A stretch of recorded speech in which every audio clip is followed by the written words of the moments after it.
Here it is. This is proof. How are you? It's awesome. Yeah, it's a great community. This is my third feature, and there's an incredibly deep bench of talented crew there, and beautiful scenery. And yeah, it's awesome. It's really a great place to make movies. Yeah, I mean, I started this, I made my first feature film in the traditional way, writing a script and looking for people to fill those roles, and then shooting it all out of order with a big crew, and it was a beautiful experience creating something with somebody else in collaboration with a beautiful team of other people. Beautiful team. They are kind of hot, actually, too. But anyway, but I found it really frustrating, the traditional way of making a movie. I found that it always obstructed the acting. And so I was interested in doing an experiment. And this really was an experiment to see what it would be like to put the acting first.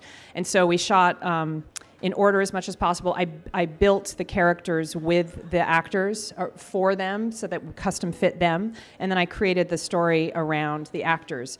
And we pared the crew way down to a really micro, kind of tiny crew. There was like 4 people on set. It was crazy tiny. And then, and everybody knew that it was all about the acting and the writing and trying to get the most naturalistic performance as possible.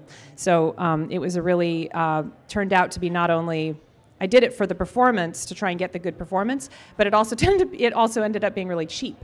And so I was able to write a couple grants and do some fundraising house parties and actually raise the money to do it all myself, which was very empowering. So the last 2 features, my third feature film just premiered at Sundance. It's called Hump Day, and Magnolia Pictures picked it up, and I made it in exactly the same way. So it's something that suits me, and I encourage others to try it.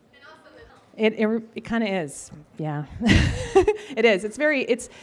I was an actor for many years in the early days of my career, and it was really hard to sit around waiting to be picked. And I realized that for a lot of filmmakers, it's the same thing. You're sort of waiting around to give for somebody else to give you permission to make a movie. Here's a check for $1 million or $5 million or whatever, make your film. And this is, with technology now, and the right skills and the right talent and the right set of people, you can make your own films without permission from somebody else, from a studio or anyone. So, yeah. Thank you, guys. Thanks, guys.